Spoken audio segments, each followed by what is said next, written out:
They say if you walk into Whitehead Hollow, deep in the woods of northern Alabama, you can still hear them, not words, not whispers, but snarls, guttural sounds, and the rattling of throats that never quite learned how to form human speech.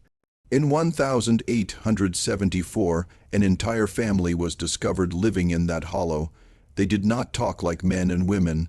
They spoke like animals, and worse, they understood one another.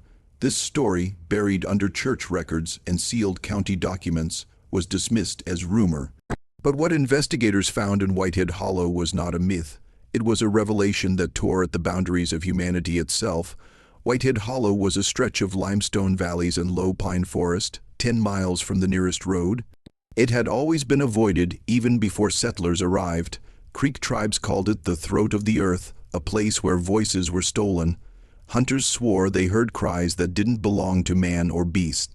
By 1874, no one lived there, at least that's what the maps claimed. But when a surveyor disappeared that spring, men went looking. They came back with something no one expected: the Whitehead children.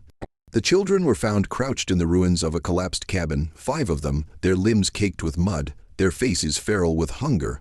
When rescuers called to them, they did not respond in words. Instead, they barked, they hissed. Their sounds weren't random, they were patterned, deliberate. One child would emit a low growl and the others would move instantly, obeying. They were speaking, but not like humans. It was a language designed for something else, something older. When the children were brought into town, people recoiled. They twitched, jerked, and mimicked the townsfolk with uncanny precision. A woman praying nearby reported that one child repeated the Lord's Prayer, but not in English, not in any language known to man. It came out guttural, half growl, half shriek, as though another mouth inside their throat was speaking through them. The pastor declared them unclean. The sheriff ordered they be contained. No one asked who their parents were or why their records did not exist. Census archives listed no family named Whitehead in that county. Yet church ledgers hinted otherwise. A scrawled note in the 168 baptism registry read, 5 born in darkness, do not record. Who wrote it is unclear. The signature had been crossed out, as if erased by force. Town officials swore they had no knowledge of the children, but whispers spread that certain men in the county had known about them for years, had even fed them in secret. Experts from Birmingham were summoned. A professor of linguistics listened to the children's guttural exchanges for days. He returned to town pale, refusing to speak of what he heard. Later, in private, he confessed it was not imitation. It was structure, grammar, an entire system, but it was not made for human throats. He described it as a tongue that seemed designed for creatures with fangs. The local Methodist church demanded custody. The pastor called them the devil's brood, insisting they be isolated and corrected through discipline. The children were placed in the church basement, tied to their cots. For hours, hymns were sung above them while their guttural conversations echoed below, layered like overlapping voices. Witnesses claimed that the hymns seemed to falter, as if the children's noises rose to meet them, bending the melody into something unholy. They were tested like animals, shown fire, shown knives, shown cages of livestock. Their reactions unsettled observers. One child mimicked the bleating of a goat so perfectly that the animal froze, rigid with terror. Another imitated the sound of a crying infant until a young mother in the church wept uncontrollably. These were not accidents. They seemed to know what sound would open the deepest fear in a human heart. On June 12, 1874, townspeople were woken by a sound they could not describe. Not human, not animal, but something layered, a chorus of guttural cries emanating from the church. When men burst into the basement, they found the children untied, standing together in a circle. The ropes had been bitten clean through. Their eyes glowed in the lamplight, not with any natural color, but with a wet, glassy reflection, like predators in the dark. A physician's notes survive. He described their throats as unnaturally developed, the muscles unusually thick, their tongues longer than normal. He wrote, "It is not deformity, it is adaptation." But adaptation to what? His report ended with a line crossed out in panic. "These are not children, these are rehearsals." Within weeks, men from Montgomery arrived. Government men, not clergy. They ordered the children removed to a facility for study. The town was silenced. The pastor's sermons avoided mention. Newspapers never covered it. Locals were warned never to speak. But old letters, found in attic trunks generations later, reveal the truth.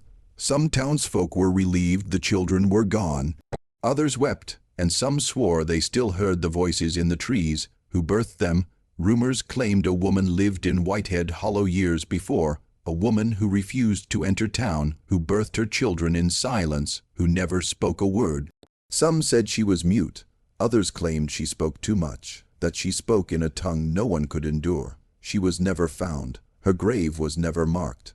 Only her children remained. Scholars later connected the Whitehead children to older Appalachian folklore. Tales of the beast's speech, a language that could summon animals or bend human thought. Families swore never to repeat it aloud, fearing it would unravel the tongue. The hollow, some said, was a place where such voices lived on, where the land itself demanded a different kind of speech. A year later, scattered reports claimed the children had been placed in an orphanage in Georgia, but the director of that orphanage disappeared. So did his staff. The building burned to the ground with no survivors, save for claw marks etched into the stone foundation, marks far too high for any child to reach. The few who worked closely with the children described madness creeping in. They claimed they heard voices even when the children were silent.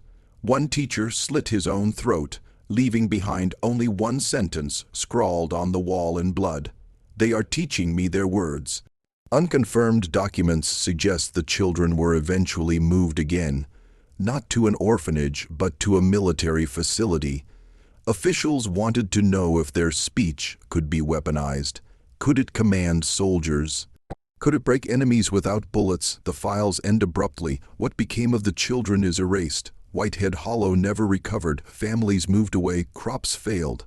Those who remained swore that at night they heard low guttural exchanges drifting from the tree line. Some said they weren't echoes of the children at all, but replies. In 1937, hikers stumbled into Whitehead Hollow. They found nothing but moss, trees, and ruins. But one hiker claimed his tape recorder picked up sounds when he left it running overnight. When played back, the tape revealed overlapping guttural voices. He destroyed the recorder, refusing to keep it. He told friends it didn't just record, it answered. Even now, state archives contain sealed boxes labeled 1008, 174 hollow case. Requests for access are denied. Officials insist it is mere superstition. But why does the record exist at all? Why keep files on children that never lived, unless their story is not legend, but a truth too dangerous to release? The Whitehead Hollow children were erased from history, but the echoes remain. A language that was never meant for us still lingers in the air, waiting to be heard, waiting to be repeated. And perhaps that is the most terrifying truth. Because languages are not inventions, they are inheritances. And if the Whitehead Hollow children spoke like animals, then what exactly was speaking through them?